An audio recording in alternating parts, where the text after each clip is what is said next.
Hello বন্ধুরা, আশা করি সকলে ভালো আছেন। আজকে আমি অসাধারণ টেস্টি একটা মাছের রেসিপি নিয়ে এসে হাজির হয়েছি। একেবারে নতুন ধরনের রেসিপি। অনেকেই হয়তো এরম ধরনের রেসিপি আগে কোনো দিনও খাননি। আপনারা শেষ পর্যন্ত ভিডিওটা দেখুন। সত্যি বলছি, একেবারে অসাধারণ। যেদিনকে এটা বানাবেন না, দেখবেন খাবার টেবিলে কিন্তু কাড়াকাড়ি পড়ে গেছে। চলুন এবার রান্নাটা করা যাক। আমি একটা মিক্সার গ্রাইন্ডার নিয়ে নিচ্ছি। এর ভেতর নিয়ে নিলাম 4 টেবিল চামচ মতো মুসুরির ডাল। এটাকে আমি শুকনো অবস্থাতেই গ্রাইন্ড করে নেব। মুসুর ডালটাকে আমি একটা কাপড় দিয়ে ভালো করে মুছে নিয়েছিলাম। দেখুন সুন্দরভাবে এটা পাউডারের মতন গ্রাইন্ড হয়ে গেছে। এটাকে আমি সরিয়ে রাখছি। এইবারে ওই মিক্সার গ্রাইন্ডারের ভেতরই আমি দিয়ে দিচ্ছি খানিকটা আদা কুচি। এই 1.5 ইঞ্চি পরিমাণ হবে। 4টে কাঁচা লঙ্কা দিয়ে দিলাম। আর দিয়ে দিচ্ছি কতগুলো রসুনের কোয়া। আগে থেকে ছাড়িয়ে নিয়েছিলাম রসুনের কোয়াগুলো। আর দিয়ে দিচ্ছি খানিকটা কারি পাতা। কোনো জল দেব না, এই অবস্থাতেই এটা গ্রাইন্ড করে নেব। দেখুন খুব একটা মিহি হয়নি, এরকমই দানা দানা মতন হয়েছে। এরকমই আমি চাইছিলাম। এটাকে আমি একটা পাত্রের ভেতর সরিয়ে রাখছি। আমি 4খানা কাতলা মাছের পিস নিয়ে নিয়েছি। এর ভেতর দিয়ে দিচ্ছি 1/3 টেবিল চামচ মতন লবণ।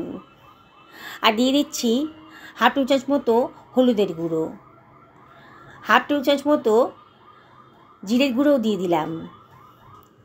আর দিয়ে দিচ্ছি 1/2 টেবিল চামচ মতো লঙ্কার গুঁড়ো। এবারে এর ভিতরে আমি দিয়ে দেব একটা লেবুর অর্ধেক অংশের রস। ভালো করে চিপে রসটা দিয়ে দিলাম। তাহলে আষ্টে গন্ধটা একেবারেই থাকবে না। পুরো লেবুর রসটাই আমি চিপে দিয়ে দিচ্ছি। এবারে সব কিছু ভালো করে মাখিয়ে নেব।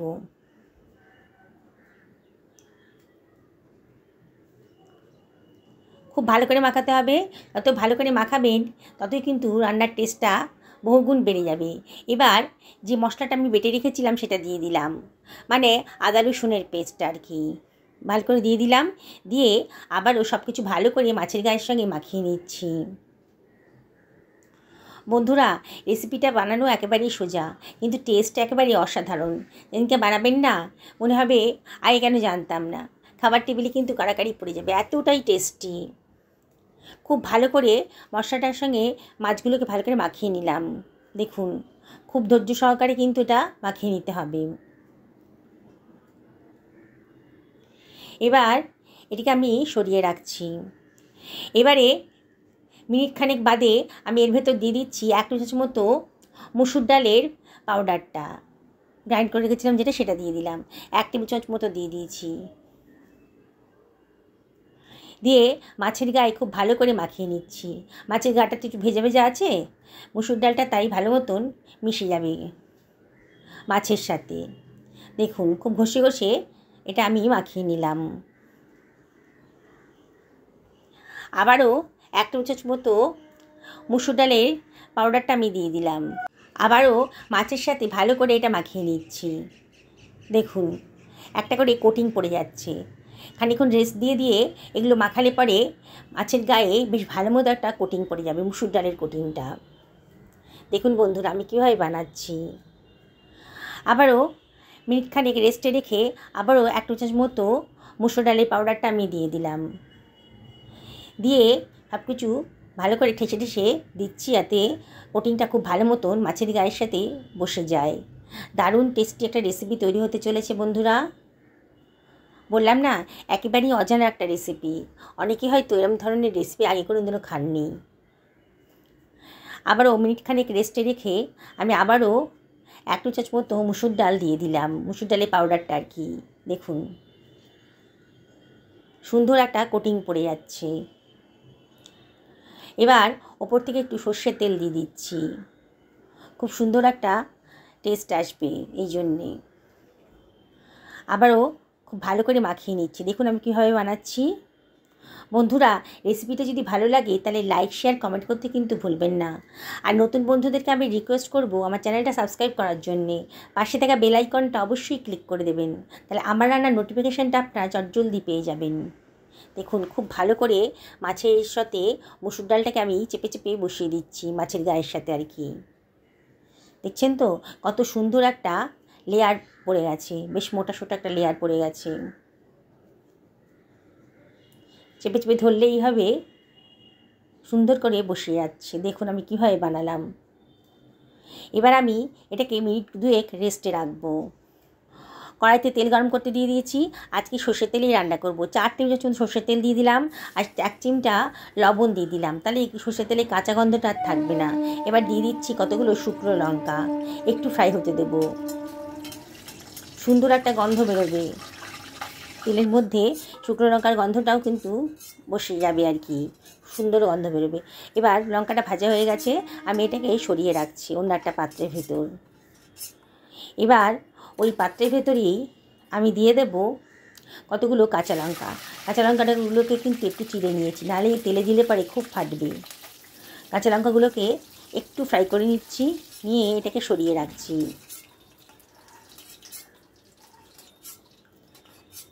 লঙ্কাটা ভাজা হয়ে গেল। এবারে আমি এর ভেতর দিয়ে দিচ্ছি 1 টেবিল চামচ মতো কালো জিরে, আর দিয়ে দিচ্ছি ম্যারিনেট করা মাছগুলো। দেখুন বন্ধুরা, মাছের গায়ে একটা মোটা সোটা লেয়ার পড়ে গেছে, মুসুর ডালের লেয়ার। খানিক্ষণ বাদে এটাকে একটু উল্টে পাল্টে ভেজে নেব। এপিট ওপিট করে খুব ভালো করে ভেজে নিতে হবে। গ্যাসের ফ্লেমটা কিন্তু এই সময় মিডিয়াম টু হাইতে রাখবেন, আর মাঝে মাঝেই উল্টে দেবেন। বাইরেটা লাল লাল হয়ে আসছে, কিন্তু ভেতরটা এখনও ভাজা হয়নি দেখেই মনে হচ্ছে। এবার উল্টে পাল্টে খুব ভালো করে মাছগুলোকে ভেজে নিতে হবে। দেখছেন তো বন্ধুরা, রেসিপিটা একেবারেই অজানা। দেখুন সুন্দর করে লাল লাল করে ভাজা হয়ে গেছে, আমি এগুলোকে এবার তুলে রাখছি। এবার ওই তেলের ভেতর দিয়ে দিচ্ছি কতগুলো রসুনের কোয়া, দিয়ে একটু নাড়াচাড়া করে নিচ্ছি। রসুনগুলোকে খুব ভালো করে ভেজে নেব, সুঘ্রাণ একটা গন্ধ বেরোবে। গ্যাসের ফ্লেমটা হাই করে আমি অনবরত নাড়ছি। দেখুন রসুনের কালারটা কিন্তু আস্তে আস্তে চেঞ্জ হয়ে গেছে, বেশ লাল লাল করে ভাজা হয়ে গেছে। এবার আমি রসুনগুলোকে অন্য একটা পাত্রের ভেতর সরিয়ে রাখছি।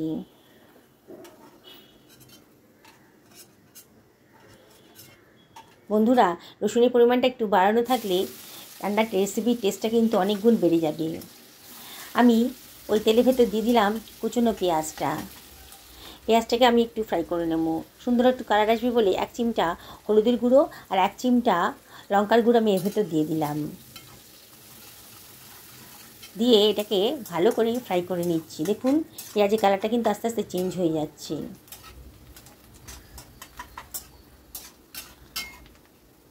রান্নাটা হয়ে গেছে, মানে পেঁয়াজটা ভাজা হয়ে গেছে, গোল্ডেন কালার চলে এসেছে।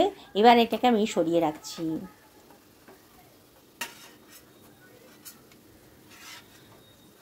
সমস্ত পেঁয়াজগুলো তেল থেকে তুলে নিলাম।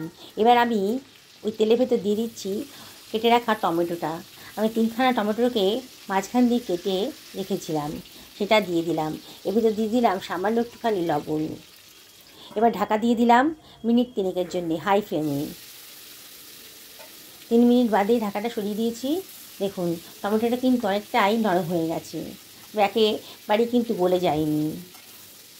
আর উল্টে পাল্টে আবারও একটু ঢাকা দিয়ে রান্না করে নেব। মিনিট 2 জন্য রান্না করছি এটা। 2 মিনিট বাদে দেখুন মনেই হচ্ছে টমেটোগুলো কিন্তু অনেকটাই নরম হয়ে গেছে। আমি কেটে দেখাচ্ছি যে টমেটোটা কতটা নরম হয়েছে। বুঝতেই পারছেন বন্ধুরা, সুন্দর একটা কালার এসে গেছে টমেটোর মধ্যে। এবারে উল্টে পাল্টে আমি খুব ভালো করে টমেটোটাকে ভেজে নিচ্ছি। আমি খুন্তি দিয়ে টমেটোগুলোকে ফাটিয়ে দিচ্ছি। সমস্ত টমেটোগুলোকেই কিন্তু আমি খুন্তি দিয়ে কেটে নিচ্ছি। একেবারে নরম হয়ে গেছে দেখুন।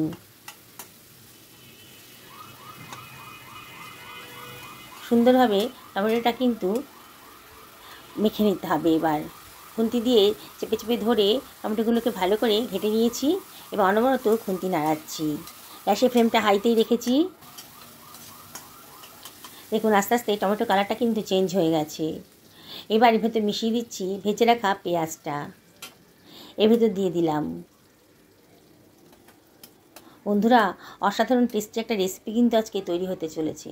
রসুনের কোয়াগুলো মানে ভেজে রাখা রসুনটাও আমি দিয়ে দিলাম। দিয়ে সব কিছু ভালো করে মিশিয়ে নিচ্ছি। গ্যাসের ফ্লেমটা হাইতেই রেখেছি। বুঝতেই পারছেন আমার রান্নাটা কিন্তু প্রায় শেষের মুখে। এবারে কাঁচা লঙ্কাটা দিয়ে দিলাম, আর একটু লবণ নিয়েছি একটা পাত্রের ভেতর, আর ভেজে রাখা শুকনো লঙ্কাটাকে লবণের সাথে ভালো করে স্ম্যাশ করে নিচ্ছি। এবার ওইটা দিয়ে দিলাম, ভাজা শুকনো লঙ্কাটা দিয়ে দিলাম, দিয়ে সব কিছু আবারও ভালো করে মিশিয়ে নিচ্ছি। সুন্দর একটা কালার এসছে, দেখছেন তো বন্ধুরা? এত অল্প খরচের ভেতরে কত সুন্দর একটা রেসিপি আজকে তৈরি হয়ে গেল।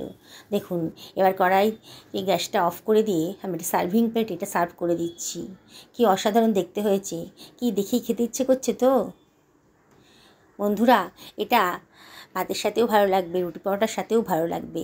তো সবথেকে বেশি ভালো লাগবে কিন্তু মাছের যে ফ্রাইটা বানিয়েছি সেটা গরম টরম চায়ের সাথে খাবার টেবিলে ইভিনিং স্ন্যাক্স হিসাবে কিন্তু এটা ব্যবহার করতে পারেন। আর রাতে খাবারের জন্যে এরকম যদি বানিয়ে নেন তাহলে বললাম না, খাবার টেবিলে কাড়াকাড়ি পড়ে যাবে। এবার আমি গরম ভাতের সাথে এটা খেতে বসে গেছি। মাছের ফ্রাইটাও নিয়ে নিয়েছি। সত্যি বলছি বন্ধুরা, অসাধারণ স্বাদের হয়েছে। বললাম না, একেবারে নতুন ধরনের রান্না। আগে হয়তো এরকম ধরনের রান্না অনেকেই খাননি। আজ একবার এটা ট্রাই করে দেখুন। আমি একটা মাছ ভাজা ভেঙে দেখাচ্ছি, দেখুন বাইরেটা ক্রিস্পি আর ভেতরটা কিন্তু জুসি আছে, কিন্তু মাছটা ভালো করে ভাজাও হয়ে গেছে। সকলে ভালো থাকুন এই কামনা করি আজকে ভিডিওটা এখানে শেষ করলাম।